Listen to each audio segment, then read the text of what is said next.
Bonjour les amis, nouvelle vidéo aujourd'hui pour parler de Pierre de Gaulle. Vous me l'avez beaucoup réclamé dans les commentaires et vous le voyez, je vous lis, je vous écoute et on va en parler parce qu'effectivement il y a vraiment beaucoup de choses malheureusement. Vous le savez, je dois vous présenter un extrait mais vous allez voir deux extraits, rassurez-vous, qui seront collés donc vous n'allez pas voir la différence.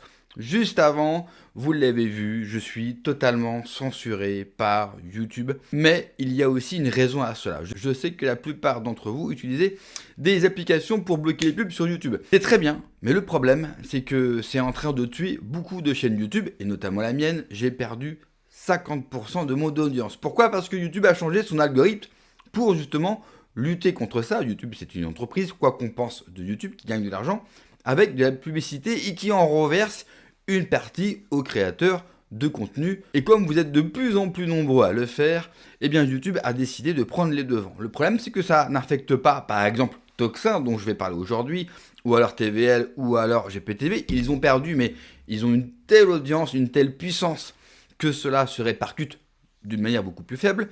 Quand vous êtes un moyen comme moi, eh bien c'est très simple, vous avez perdu 50%. Peu importe les raisons pour lesquelles vous ne voulez pas de publicité. Mais si vous ne soutenez pas les gens que vous appréciez, parce que nous gagnons de l'argent grâce aux publicités qu'il y a sur YouTube, eh bien nous allons disparaître et vous aurez que des gros médias. D'ailleurs, c'est exactement ce qui se passe en ce moment sur YouTube avec la création de gros médias, ces mêmes gros médias qui recrutent absolument tout le monde et qui font 3 lives par jour et 40 vidéos par jour, donc ils vont tuer tous les autres petits et ça va être de plus en plus difficile d'avoir même pour vous sur internet une information différente.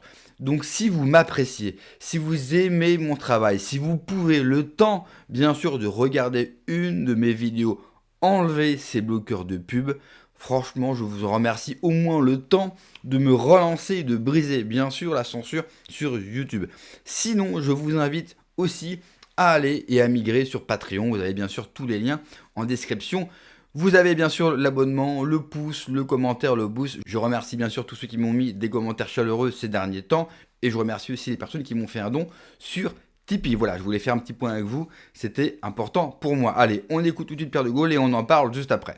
Donc, vous aviez les militaires qui étaient en contact direct sur le terrain, qui étaient responsables de leurs hommes, jusqu'au grade de capitaine de frégate, on va dire, c'est-à-dire lieutenant-colonel. Après, ils pensaient à leur avancement. Après, ils pensaient à leurs étoiles. Donc, ils avaient un discours lisse, alors que les autres disaient, mais voilà les problèmes que nous avons. Il ne faut pas déplaire, nous avons notre carrière. Et tout ça est devenu, malheureusement, une sorte d'organisation parfaitement huilée. Et je pense, encore une fois, qu'on ne peut pas réformer la France si on ne brise pas la haute fonction publique, impunie, irresponsable, cynique, et qui se moque totalement. Ce qu'on appelle l'État profond, quelque part. C'est l'État profond. Et je pense qu'on ne pourra pas le faire non plus sans une profonde réforme de l'éducation nationale. On en a parlé tout à l'heure, puisque le président Macron est issu de la génération Mitterrand. Si vous ne réformez pas l'éducation nationale, que vous ne donnez pas le sens de l'effort, le sens de la collectivité, le sens de la nation, la spiritualité, il faut absolument réintroduire la spiritualité à l'école. C'est difficile d'appeler ça instruction religieuse parce que automatiquement vous êtes obligé de choisir. Mais spiritualité, c'est un bon mot. Et le civisme. Mais vous l'avez en Russie. Ouais. Mais vous l'avez dans d'autres pays du monde. Vous l'avez dans les pays africains, vous l'avez dans les pays d'Asie, même si c'est le culte des ancêtres, c'est différent. Et tout ça a disparu. Sinon, vous aurez des Emmanuel Macron, vous aurez des Léo Cornu, vous aurez des Attal, vous aurez des Rachida Dati qui vont reconduire le système. Mais comment? Oui, mais alors, justement, on arrive toujours au même point, en fait, Pierre de Gaulle, ce que vous dites me paraît frappé. Enfin, je suis pas titre personnel au coin du bon sens, déjà, et c'est déjà beaucoup. Mais comment rompre? Comment trancher le nœud gordien? Comment casser la machine? Parce que, quelque part, il faut la casser, cette machine. Elle est là depuis 50 ans, 45 à 50 ans, et elle fonctionne sur elle-même, et voilà, elle s'entretient. Quand vous la cassez? Je pense que déjà, il faut se débarrasser de la tutelle de Bruxelles. Je ne suis pas du tout contre l'Europe. Vous êtes Frexit? Vous êtes pour le Frexit? Je suis plutôt pour le Frexit. C'est quelque chose de très tranché. Je pense qu'on n'a pas les moyens économiques de faire un Frexit. Regardez l'état dans lequel se trouve la Grande-Bretagne. La Grande-Bretagne s'est transformée en vassal, en succursale des États-Unis. Mais son économie souffre énormément. Je pense en revanche qu'il faut provoquer des crises institutionnelles, de refuser d'appliquer des directives qui sont complètement contraires aux intérêts économiques des Français. Oui, regardez l'agriculture, l'industrie, oui. La culture, l'industrie, sur les véhicules à essence, à combustible, sur l'écologie, sur le nucléaire, sur beaucoup de choses. Vous avez en ce moment la Slovaquie, la Hongrie, la République tchèque depuis son nouveau président qui ont décidé de se grouper pour briser ce carcan. Simplement parce que pour des raisons géographiques évidentes, économiques, de bon sens, qu'est-ce qui rentre, qu'est-ce qui sort dans une économie, elles sont dépendantes du gaz russe. Nous sommes d'ailleurs dépendants du gaz russe. Il faut dire, nous-mêmes, on continue à échanger avec les Russes là-dessus. Il faut dire à vos interlocuteurs que, que les Français ne sont pas tous au courant, que tout ça est une gigantesque hypocrisie. Qu'est-ce qui importe encore 40% de gaz russe? La France. Qu'est-ce qui importe 40% de gaz russe? 40% de gaz russe aujourd'hui. Alors l'Espagne. Oui, l'Espagne, oui. Qu'est-ce qui achète 20% de l'uranium russe? Ce sont les Américains. Est-ce que pour 2027, si personne n'y va, est-ce que vous pourriez prendre la tête d'un mouvement ou participer à un mouvement? Et question qui est subsidiaire, où vous avez commencé à répondre également, est-ce que comme votre grand-père qui est parti à Londres organiser la résistance, vous installer à Moscou pourrait lancer la même chose? Vous savez, le mouvement politique, c'est un outil. Ce qui compte, c'est la stratégie, les idées, la foi. Le positionnement pour la France et pour rassembler les Français. Je pense que pour donner un signal fort, effectivement, il faut être dans une société ou dans un pays qui réalise l'union des cultures et qui est un acteur majeur du monde multipolaire. Je serai présent si jamais les Français m'appellent. Je ferai l'annonce le moment voulu. D'abord, je crois qu'il faut travailler à cette prise de conscience.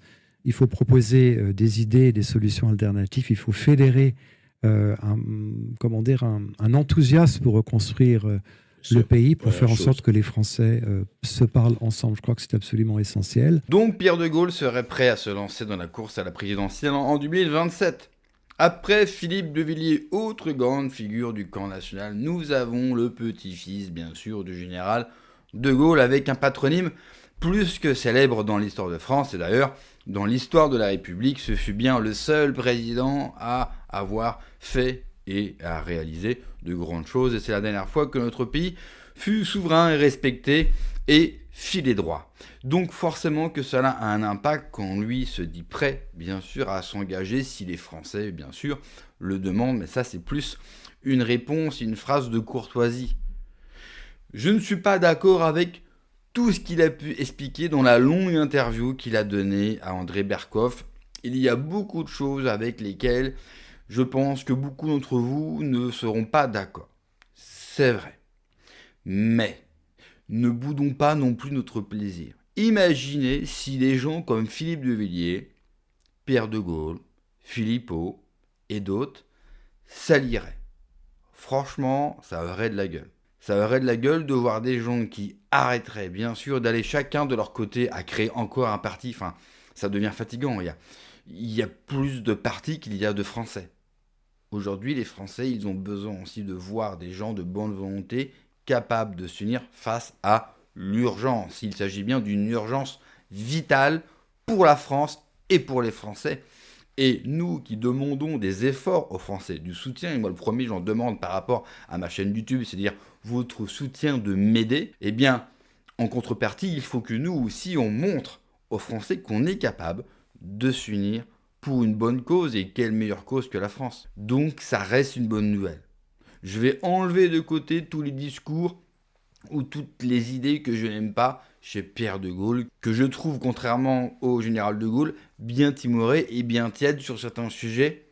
Que nenni, peu importe, allons-y. Je pense aussi que peut-être que Pierre de Gaulle arrondit un peu les angles. Je pense aussi qu'il a compris que les Français ne sont pas prêts pour un discours de radicalité, alors qu'il faudrait justement de la radicalité. Seul problème avec les souverainistes notamment, les seuls qui pourraient réellement accueillir une figure comme Pierre de Gaulle, c'est qu'il ne s'est pas prononcé pour le Frexit. Et vous savez, le Frexit, c'est le mot magique. Si vous voulez rentrer dans notre famille politique, eh bien, il vous faut prononcer le mot magique, et il ne l'a pas fait. contrairement à Philippe de Villiers. Et même Philippe de Villiers a eu des commentaires négatifs où des gens ont expliqué qu'il aurait mis du temps et qu'il n'est pas trop tard. Et oui, les gens en France ne sont jamais contents. Les Français attendent l'homme providentiel. Et quand on a des hommes de bonne volonté qui ont des discours intéressants, eh bien, continuent à râler. C'est un petit peu la même chose sur Internet. Les gens sont super contents de telle ou telle personne et ne donnent finalement qu'un soutien très léger aux gens qui essayent, qui prennent la parole, qui prennent des risques. Quand vous prenez la parole publiquement sur certains sujets, vous prenez des risques et votre vie change. Mais ça, les gens s'en moquent. Ils sont bien tranquillement chez eux. La plupart sont anonymes et ne prennent pas de risques. Je crois que la France, si vous l'aimez, si vous considérez qu'elle est en danger, je pense qu'il serait peut-être temps de prendre quelques risques. Il faut absolument que pour 2027, les hommes de bonne volonté s'unissent. Sinon, nous allons tout droit à la catastrophe en 2027 et notre voix, une voix différente, ne sera pas portée et nous allons avoir, bien sûr, le combat du bloc de gauche face à la droite, au milieu, le bloc central. Je vous laisse imaginer qui va encore perdre, c'est les Français, c'est la France. On va encore perdre du temps et rien n'est sûr, bien sûr, qu'on arrivera, si un jour on récupère le manche, si un jour les Français se révoltent, à changer les choses, parce que plus on avance, plus c'est trop tard, plus les dégâts faits à ce pays sont irréversibles. C'est pour cela qu'il faut agir le plus vite possible. Je ne vais pas faire ma timorée, je vais accueillir Pierre de Gaulle s'il veut venir avec nous. S'il veut lancer un mouvement, c'est très bien, mais à mon sens, il faut lancer un mouvement d'union transpartisan avec des personnalités différentes, mais avec un but et un projet commun. Là où je suis entièrement d'accord avec lui, c'est que ça manque de projet. Il faut présenter une ligne et un projet clair aux Français. Nous ne sommes pas capables pour l'instant de le faire. Un Frexit, le Frexit, ce n'est pas un projet, c'est une mesure. C'est beaucoup trop léger pour que les Français s'intéressent à nous et pour leur redonner envie à certains, et notamment aux abstentionnistes, ce qui pourrait faire une grande différence. Eh bien, leur donner envie de revenir vers nous, de revenir vers la politique et leur faire comprendre que non, tout n'est pas fini. Il y a des gens qui ont un vrai projet, des vraies idées, qui aiment vraiment ce pays et surtout qui veulent le sauver. Merci d'avoir regardé la vidéo, les amis. N'oubliez pas de me soutenir vraiment. Je me répète, je sais, c'est chiant, mais c'est comme ça. Que voulez-vous? J'ai besoin de votre soutien plus que jamais face à la censure YouTube. Donc rejoignez-moi sur Patreon, aidez-moi sur Tipeee, le pouce, le partage, le boost, abonnez-vous à la chaîne, prenez soin de vous, que Dieu vous protège. Allez, ciao.